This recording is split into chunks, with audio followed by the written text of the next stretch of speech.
It's hard to sell a truck and ask big money for it when you get things like this hanging off it. So we're just gonna lay here, see if it fixes itself. Because I brought the wrong wrench down. Dang it.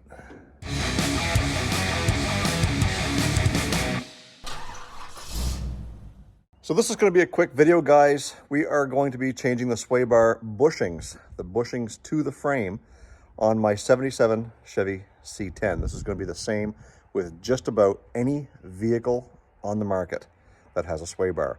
It's not that difficult on these trucks, but some vehicles, it's actually quite difficult because they're in a bad spot. The older the vehicle, you run into things like rust and broken bolts and stuff like that.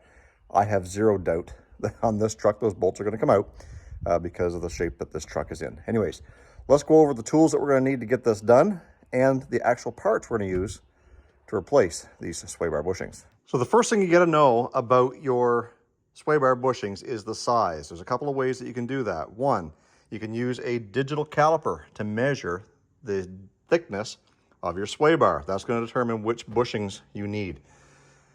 The other way is to get an adjustable wrench. Slide it on till it's tight, slide it off, grab your measuring tape, and measure the distance between the gap in your adjustable.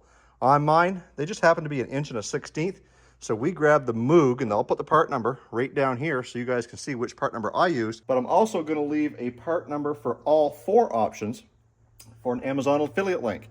That way, if you guys need a bigger one or the smaller ones, then it's going to be down there. You don't pay any extra because it's got Amazon's great prices, but I get a little bit of a kickback if you make a purchase using those links. You're going to need a 9/16 wrench as well as a 9/16 socket to get those bolts off, the retainers, and you're going to need some form of grease to put around the new bushings so that they don't squeak.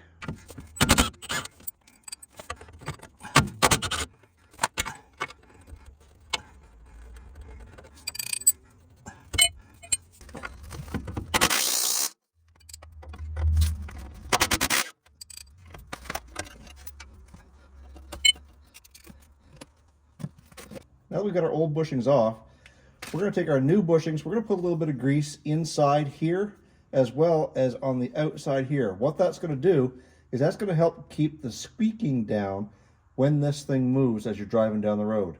We don't want squeaks, so let's put a little bit of grease on there.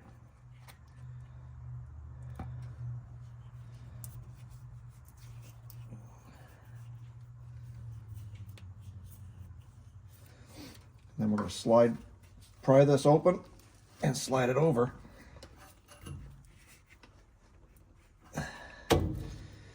And just leave this one here for now and then move over to the other side, put the other one on, because once you get this one fastened in, you're not going to have any room to pry that down on the other side. So let's get that one off. So you can see how easily this one pried open. It's beat. It might be original. This truck only has 90,000 miles on it. This was in good shape when I did the front suspension on this truck when we lowered it.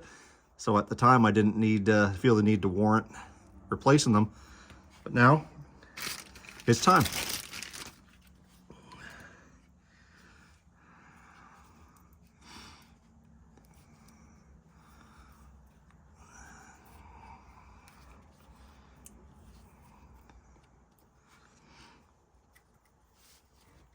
Now these new ones, they are a lot stiffer to go on as far as getting them split open over top of the actual sway bar. So now that we've got that on, we can take our brace and stick it up in there and reverse the process that we just did, taking these things off.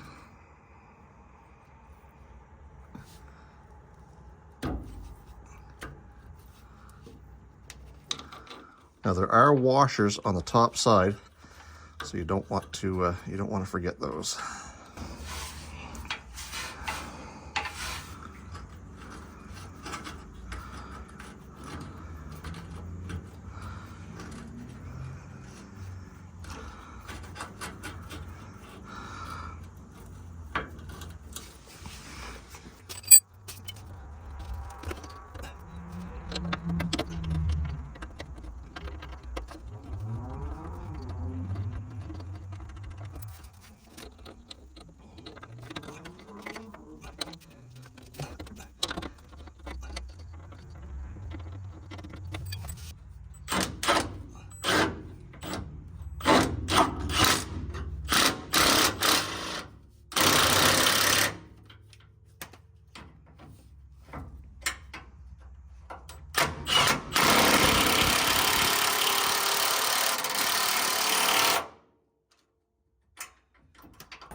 And just like that, sway bar bushings are installed. I know this was just a quick video, but I hope that it helps you realize just how quick and easy some jobs can be done when working on older vehicles. Like I said before at the beginning of this video, this style sway bar bushing is similar across almost every single vehicle out there. Some are a little easier to get to than others. This one, pretty basic. A couple of basic hand tools, and within 20 minutes, you've got this thing changed out and you can call yourself YouTube certified like I do. Another way you guys can help support this channel rather than just watching these videos and clicking on those Amazon affiliate links is check out the first link in the description box down below. It's to my merchandise store. If you want to support the channel by wearing something with the Olde Carr Guy logo, with Dale the truck on it, or the Focus brand of t-shirts, Focus on the windshield is what that stands for, not the rear view mirror. You can support me by buying some merchandise. Again, I get a little bit of a kickback on those sales. That way, I can do more stuff, like working on Dale the truck, the Crown Vics, the Cordoba, or the new project that's coming to the channel in the next few weeks. Guys, stay focused on the windshield, not the rearview mirror. I love you, God bless. We'll see you in the next one.